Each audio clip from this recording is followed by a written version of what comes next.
જો વિકાસના રસ્તે જવું હોય તો વિકાસ કરવો અનિવાર્ય છે, પરંતુ જૂનાગઢમાં આવું બધું જાણે કાગળ પર જ થતું હોય તેવું લાગી રહ્યું છે, કારણ કે મહાનગરપાલિકાએ રોડ રસ્તાના નિર્માણ કાર્ય માટે કરોડો રૂપિયાની જાહેરાત બજેટમાં તો કરી, પરંતુ હવે જાણે મહાનગરપાલિકા કામગીરી કરવાનું ભૂલી ગઈ હોય તેવું લાગી રહ્યું છે, કારણ કે સ્ટેન્ડિંગ કમિટીના ચેરમેન અને શાસક પક્ષના નેતાના વિસ્તારમાં જો રોડ રસ્તાની યોગ્ય સુવિધા નથી અને જ્યાં નિર્માણ કાર્ય શરૂ થયા છે ત્યાં બસ શરૂઆતના તબક્કા પર કામગીરી અટકેલી પડેલી નજરે દેખાઈ રહી છે, જેના કારણે સ્થાનિકોને ભારે હાલાકી ભોગવવાનો વારો આવ્યો છે।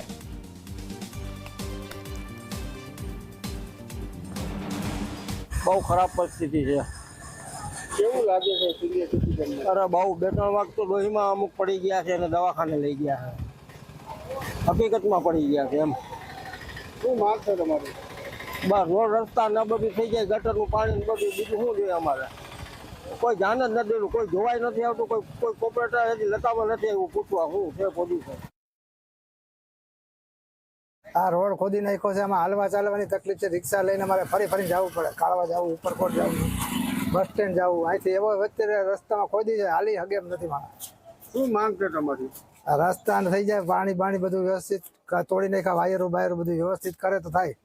અત્યારે કેવી તકલીફ પડે છે? અત્યારે ફૂલ ભયંકર તકલીફ પડે, નવી ગાડી છે, હમણાં 6 મહિના નહીં થાય તો પટી જાય બધી, રોદા ખાઈ બધી કોઈ રસ્તા એવા ખરાબ છે, જે કઈ રોડ સારો નથી, ગલીઓ સારી નથી કે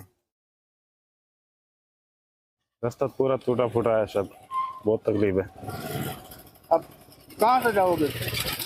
जाएंगे यहाँ से, रास्ते से टूटे फूटे रास्ता है, जाएंगे, तकलीफ होगा थोड़ा। क्या मांग है आपकी रास्ते के लिए? मांग यही है, रास्ता सही करवाओ।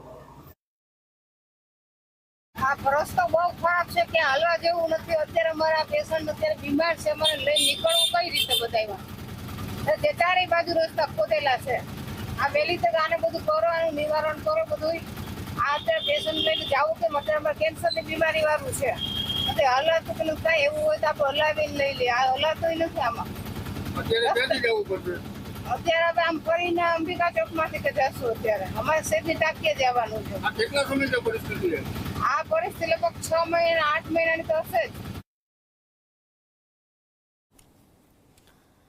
તો જે અંગે હવે મહાનગરપાલિકાના વિરોધ પક્ષના નેતા લલિત પરસાણાએ પ્રહાર કરતા કહ્યું કે જો શાસકોના વિસ્તારની હાલત ખરાબ છે તો સામાન્ય નાગરિકોના વિસ્તારોમાં કેવી સ્થિતિ હશે? તો સામે પક્ષે શાસક પક્ષના નેતા મનન અભાણીએ જણાવ્યું કે હાલ શહેરમાં ભૂગર્ભ ગટર અને પીવાના પાણીની લાઈન નાખવાની કામગીરી ચાલી રહી છે, જે પૂર્ણ થતાં રોડ બનાવવાની કામગીરી હાથ ધરવામાં આવશે।